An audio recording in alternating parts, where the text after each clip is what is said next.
स्वराज्याची संकल्पना ही शिवरायांना दिली होती. याच पुण्यामध्ये ज्यावेळी आमच्या महिलांना शिक्षणाचा अधिकार नाकारला गेला त्यावेळी महात्मा ज्योतिबा फुले आणि सावित्रीबाई फुलेंनी सांगितलं हा अधिकार महिलांना मिळाला पाहिजे आणि महिलांना अधिकार देण्याकरता याच पुण्यापासनं खऱ्या अर्थानं त्यांनी सुरुवात केली.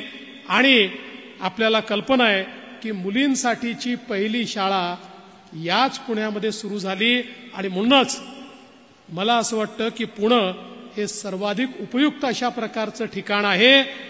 केवळ राजकारण नाही तर समाजकारणाची भूमी कुठली असेल, परिवर्तनाची भूमी कुठली असेल तर ते हे पुणे आहे. आणि म्हणून पुण्यापासून सुरुवात करायची. आणि आपलं सरकार तर तुम्हाला माहिती आहे, आपलं सरकार जे आहे ते देना बँक सरकार आहे. ते देत असतं, लेना बँकवालं सरकार नाही आहे. मागच्या काळामध्ये आपण बघितलं वसुली करणारं सरकार होतं, आता वसुली करणारं नाही, बहिणींना देणारं सरकार या ठिकाणी आलेलं आहे. आणि म्हणून आज आपण ठरवलं की इथपासनं सुरुवात पुण्यापासनं करायची.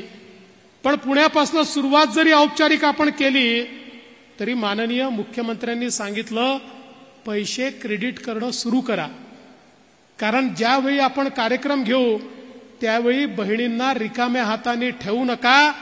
आणि सांगताना आनंद वाटतो 1,03,00,000 महिलांच्या खात्यामध्ये 3,000 रुपये प्रत्येकी पोचलेले आहेत.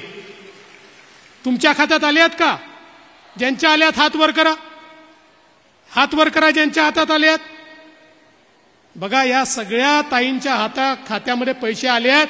आता अगदी थोड्याशा राहिल्या आहेत ज्यांच्या खात्यात यायच्यात. काळजी करू नका, प्रत्येकाच्या खात्यात पैसे आल्याशिवाय योजना बंद होणार नाही, हा आमचा निर्धार आहे. आता तर कुठे आम्ही 31 जुलैपर्यंतचे फॉर्म्स याचे पैसे जमा केले आहेत. आता 31 ऑगस्टपर्यंतचे जे फॉर्म्स आहेत त्याची छाननी जेव्हा होईल त्यांच्याही खात्यामध्ये जुलै आणि ऑगस्टचे पैसे आणि सप्टेंबरचे पैसे एकत्रितपणे आपण त्या ठिकाणी टाकू. आणि त्याही नंतर सप्टेंबरमध्ये ज्यांचे फॉर्म येतील त्यांनाही त्या ठिकाणी पैसे मिळणार आहेत. योजना कुठेही बंद होणार नाही. ही खटाखट सारखी योजना नाही आहे, ही फटाफट सारखी योजना आहे जी आमच्या तायांच्या खात्यामध्ये थेट त्या ठिकाणी हे पैसे जातात. मला तुम्हाला सांगितलं पाहिजे, आम्ही ज्यावेळेस घोषणा केली की आमच्या बहिणींना ओवाळणी द्यायची आहे, तुमच्या सावत्र भावांच्या पोटामध्ये खूप दुखायला लागलं आणि सावत्र भावांनी खूप प्रयत्न केला योजना होऊ नये म्हणून. मग पहिल्यांदा कोर्टात गेले, कोर्टाने त्यांना नाकारल्यानंतर काय केलं माहितीये, जाणीवपूर्वक फॉर्म भरून घेतले आणि त्याच्यावर पुरुषांचे फोटो लावले जेणेकरून महिलांना नंतर सांगता येईल तुमचे फॉर्म तर आम्ही सरकारला दिले होते पण सरकारने ते फॉर्म स्वीकारले नाही. काही ठिकाणी तर मोटरसायकलचे फोटो लावले, कोणी बगीचाचे फोटो लावले. जाणीवपूर्वक अशा प्रकारचे फोटो लावून हे फॉर्म रिजेक्ट झाले पाहिजेत आणि महिलांपर्यंत पैसे पोचू नये अशा प्रकारचा प्रयत्न झाला. हेही करून हे लोक थांबले नाहीत. आपल्या पोर्टलवर मोठ्या प्रमाणात जंक डेटा त्यांनी टाकला जेणेकरून हे पोर्टल स्लो झालं पाहिजे, हे पोर्टल बंद पडलं पाहिजे. मध्ये 4-5 दिवस ते पोर्टल बंद होतं. मग याच लोकांनी हाहाकार सुरू केला, पोर्टल बंद, पोर्टल बंद, पोर्टल बंद. अरे काळजी करू नका, पोर्टल बंद पडलं, आम्ही ऑफलाईन फॉर्म स्वीकारले, ते पुन्हा पोर्टलवर आणले आणि त्या ठिकाणी आमच्या बहिणींना पैसे आमचा देण्याचा जो निर्धार आहे तो आम्ही पूर्ण केला. मी खरं म्हणजे आमचा जो महिला बाल विकास विभाग आहे, आमच्या अदितीताई असतील, त्यांचे सचिव अनुप कुमार यादव असतील, यांचं आणि त्यांच्या पूर्ण टीमचं मनापासून अभिनंदन करेन की त्यांनी अहोरात्र याच्यामध्ये मेहनत केली आणि मुख्यमंत्र्यांचं जे स्वप्न होतं, आमचं जे स्वप्न होतं ते स्वप्न पूर्ण करण्याकरता खऱ्या अर्थानं मोठ्या प्रमाणात या ठिकाणी प्रयत्न केले. आपल्या देशाचे प्रधानमंत्री माननीय मोदीजी सांगतात आपल्याला विकसित भारत तयार करायचा आहे आणि ते नेहमी सांगतात भारत विकसित व्हायचा असेल तर भारताची जी 50% लोकसंख्या आहे म्हणजे आमच्या महिला आहेत, या महिलांचा विकास झाला तरच भारत विकसित होऊ शकतो. महिलांचा विकास झाला नाही तर भारत कधीच पुढे जाऊ शकणार नाही. आणि म्हणून आज देशामध्ये मोदीजी असतील किंवा राज्यामध्ये शिंदे साहेबांच्या नेतृत्वाखाली मोठ्या प्रमाणात महिला केंद्रित योजना आपण सुरू केल्या. मग लखपती दिदी सारखी योजना असेल, आपली लेक लाडकी सारखी योजना असेल, की ज्या योजनेमध्ये घरी जर मुलगी जन्माला आली, जन्माला आल्याबरोबर 5,000 रुपये, पहिल्या वर्गात गेली तर 5,000 रुपये, 7व्या वर्गात गेली तर 6,000 रुपये, 10व्या वर्गात पैसे, 11व्या वर्गात पैसे, असं करत 1,00,000 रुपये त्या मुलीला त्या ठिकाणी देण्याची आपली योजना असेल. किंवा खऱ्या अर्थानं आमच्या लाडक्या बहिणींना 1,500 रुपये देण्याची योजना असेल, फी माफीची योजना असेल, रोजगाराची योजना असेल. या सगळ्या योजनांच्या पाठीशी काय आहे? एकच उद्देश आहे की या राज्याच्या अर्थव्यवस्थेच्या मुख्य धारेमध्ये आमच्या महिलांना पूर्ण भागीदारी मिळाली पाहिजे. ज्या महिला समर्थपणे घरी चालवतात, ज्या महिला समर्थपणे आपल्या मुलांनाही वाढवतात, ज्या महिला बाहेर शेतीवरही काम करतात, ज्या महिला पडेल ते काम करतात, ज्या महिला सर्व प्रकारच्या नोकऱ्या करतात आणि तरी देखील आपला संसार सांभाळतात, अशा महिलांना जर आम्ही अर्थव्यवस्थेच्या केंद्रात आणलं तर या महाराष्ट्राची अर्थव्यवस्था इतक्या वेगानं वाढेल की कोणीही आपल्याला थांबवू शकणार नाही. म्हणून हे महिला आर्थिक विकास धोरण आज आपण या ठिकाणी सुरू केलेलं आहे. आणि एका गोष्टीकरता माननीय मोदीजींना मला धन्यवाद द्यायचे आहेत. आपण बघा, पूर्वी सरकारी योजना आणली की ती योजना दलालांची योजना व्हायची. कोणीतरी तुमच्या करता ठेवलेले पैसे, यातनं 10% मला दे, 15% मला दे. पण मोदीजींनी डीबीटीची सोय उपलब्ध करून दिली. आधार, बँक अकाउंट आणि मोबाईल असा त्रिशूळ तयार झालाय की थेट आमचे मुख्यमंत्री महोदय बटन दाबतात आणि तुमच्या खात्यामध्ये पैसे जातात. आता कोणीही दलालीमध्ये खाऊ शकत नाही. अरे 1 कोटी महिलांना त्यांच्या खात्यात पैसे गेल्यानंतर आमची एकही बहीण हे म्हणणार नाही की कोणाला आम्हाला 1 पैसा याच्याकरता द्यावा लागला. सगळ्यांच्या खात्यात थेट पैसे गेले. दलालांचा धंदा आम्ही बंद केलेला आहे आणि थेट तुमचे भाऊ तुमच्याकरता तुमच्या खात्यामध्ये पैसे या ठिकाणी देत आहेत. ही गोष्ट देखील खरी आहे. आता अनेक गोष्टी सांगण्यात येतात. मग पहिल्यांदा सांगितलं 1,500 रुपयात तुम्ही काय महिलांना विकत घेता का?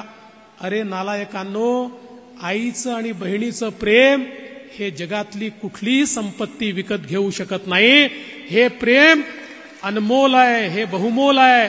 हे जे प्रेम आहे हे ईश्वराने असं तयार केलं आहे की या प्रेमापासनं कोणीही वंचित राहत नाही आणि या प्रेमाला कोणीही खरेदी करू शकत नाही. ही तर खऱ्या अर्थानं एक प्रकारे आमच्या माता भगिनींच्या प्रती आमची कृतज्ञता आहे की तुम्ही आमचा जो सांभाळ करता, तुमचं जे प्रेम आहे, तुमचा जो आशीर्वाद आहे, तुमची जी साथ आहे, त्यामुळे आम्हाला यश मिळतं. आणि म्हणून या यशाच्या प्रती एक प्रकारची आपली ओवाळणी म्हणून हा कार्यक्रम आम्ही घेतोय. पण जे लोक सोन्याचा चमचा तोंडामध्ये घेऊन जन्माला आले त्यांना 1,500 रुपयाचं मोल कधीच समजू शकत नाही. हॉटेलमध्ये गेल्यानंतर जे 2-2 हजार रुपयाची टीप देतात कारण खिशामध्ये खूप कमवलेला माल आहे, त्यांना 1,500 रुपयाचं मोल समजू शकत नाही. पण महिन्याच्या शेवटी आमची जी भगिनी त्या ठिकाणी महिन्याच्या खर्चाचा मेळ घालता घालता आपला घाम गाळते आणि विचार करते, आता या महिन्यात पोराचं करायचं की मुलीचं करायचं, स्वतःचा तर कधी विचारच करत नाही. त्या माझ्या मायमाऊलीला 1,500 रुपये काय असतात, त्याचं मोल काय असतं हे निश्चितपणे समजतं. आणि म्हणूनच आमच्या या कोट्यावधी मायमाऊली आम्हाला आशीर्वाद देत आहेत. तुम्ही कितीही या ठिकाणी आम्हाला दूषणं दिली तरी देखील जोपर्यंत मायमाऊलीचा आशीर्वाद, बहिणींचा आशीर्वाद आमच्या पाठीशी आहे, आमचं कोणी काही वाकडं करू शकत नाही.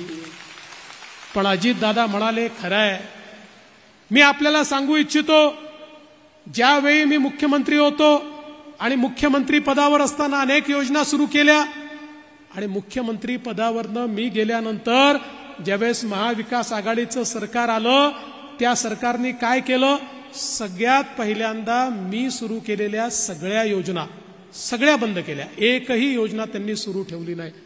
आज माननीय मुख्यमंत्र्यांच्या नेतृत्वात इतक्या चांगल्या योजना आपण सुरू केलेल्या आहेत. पण बंधू भगिनींनो, उद्याच्या काळामध्ये आपलं काही चुकलं, काही चुकीमुळे जर विपरीत अशा प्रकारचे परिणाम आले, सगळ्यात पहिलं काम काय होणार? सगळ्यात पहिलं काम हे करतील मुख्यमंत्री एकनाथराव शिंदेजींच्या नेतृत्वात सुरू झालेल्या सगळ्या योजना हे बंद करतील. एकही योजना हे चालू देणार नाहीत. आणि दुसरं मी तुम्हाला सांगतो की आज यांनी पहिल्यांदा सांगितलं 2-3 महिने पैसे मिळतील, मग पैसे मिळणार नाही. पण मला सांगताना आनंद वाटतो, आमच्या अजितदादांनी अर्थसंकल्पामध्ये मार्च पर्यंतची पूर्ण व्यवस्था करून ठेवलेली आहे.